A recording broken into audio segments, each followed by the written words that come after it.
Hi guys, so good evening, and today is January 9, 2024.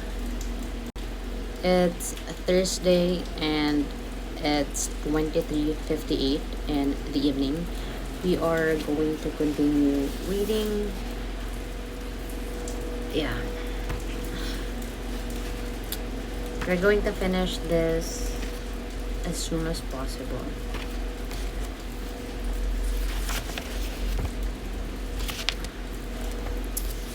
So we are on to page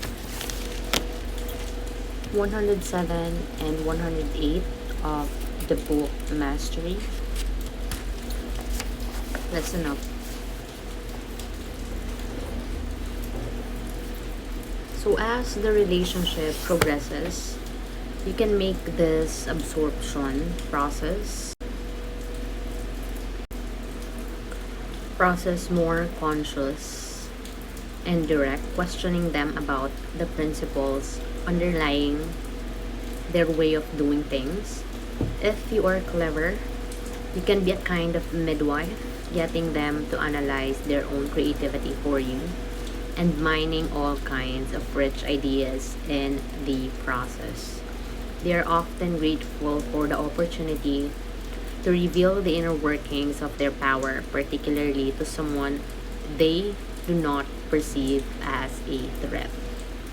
So, although one mentor at a time is best, it is not always possible to find the perfect one.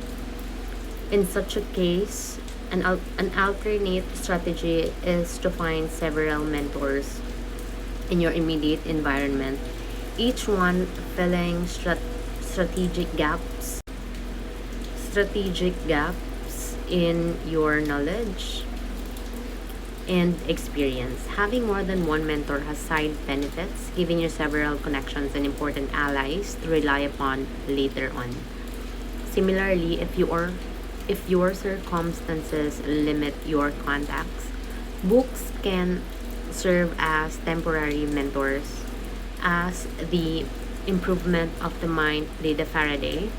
In such a case, you will want to convert such books and writers into living mentors as much as possible. You personalize their voice, interact with the material, taking notes or writing in the margins. You analyze what they write and try to make it come alive, the spirit and not just the letter of their work. In a looser sense, a figure from the past or present can serve as an ideal, someone to model yourself after. Through such research and some imagination on your part, you turn them into a living presence. You ask yourself, what would they do in this situation or that?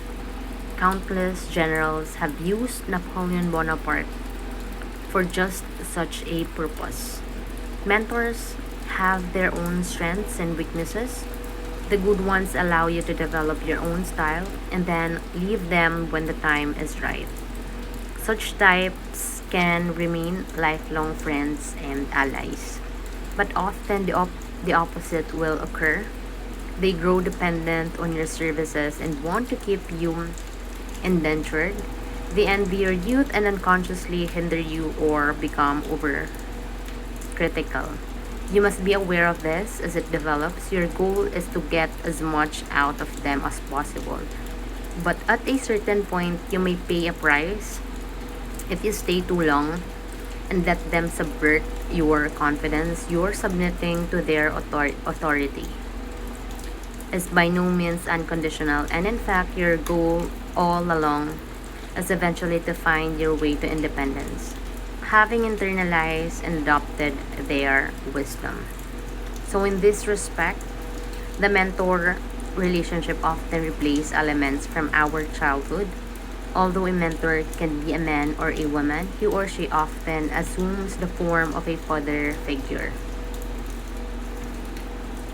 Saka na ako mag-segue sa inyo. Because I still have work to do later. And there are many things to do pa. So, let's focus on this muna for ngayon lang.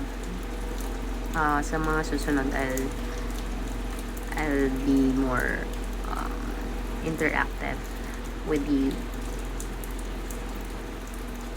So, form of a father figure there to guide and help us, but sometimes trying to control too much and plot our life for us. He may take any attempt at independence, even later in the relationship, as a personal assault on his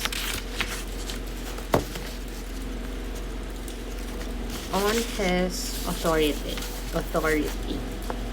You may not allow yourself to feel any guilt when the time comes to assert yourself. Instead, as Faraday did, you should feel resentful and even more angry about his desire to hold you back, using such emotions to help you leave him. It is often best to set up this move earlier on so that you are emotionally prepared to make it.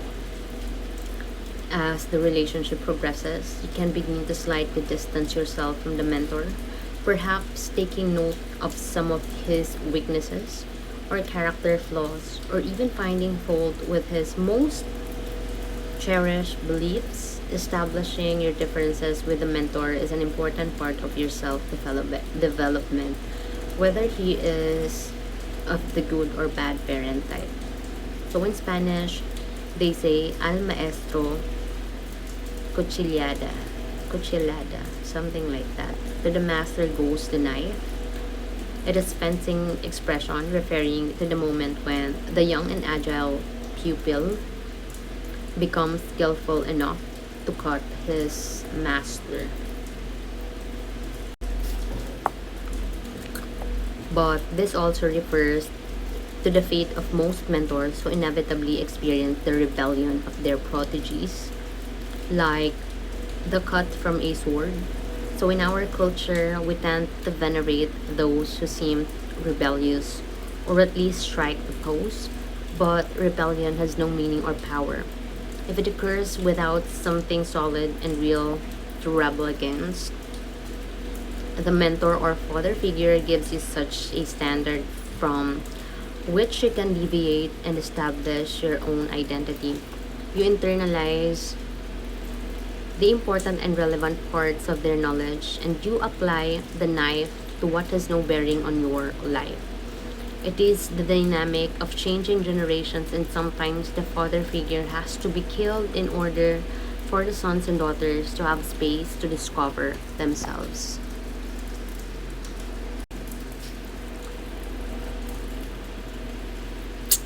In any event, you will probably have several mentors in your life, like stepping stones along the way to mastery. At each phase of life, you must find the appropriate teachers, getting what you want out of them, moving on, and feeling no shame for this. It is the path your own mentor probably took, and it is the way of the world. Strategies for deepening the mentor dynamic. One replaces a teacher badly if one remains only a pupil. So that was from Friedrich Nietzsche. Although you must submit,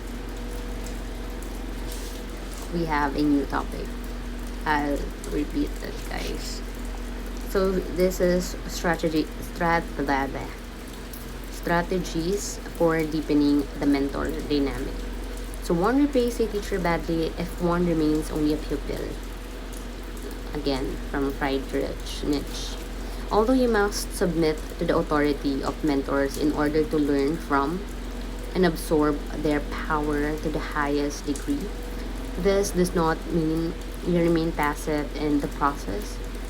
At certain critical points, you can set and determine the dynamic, personalize it to suit your purposes. The following 4 strategies are designed to help you exploit the relationship to the fullest and transform the knowledge you gain into creative energy. I will discuss everything else tomorrow. Or later. Tama ba? Tomorrow, guys. So, thank you for listening and thank you for helping me make this world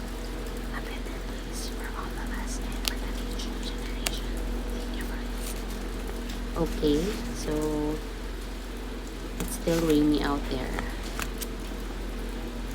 and I'm still feeling the same. I will see you again.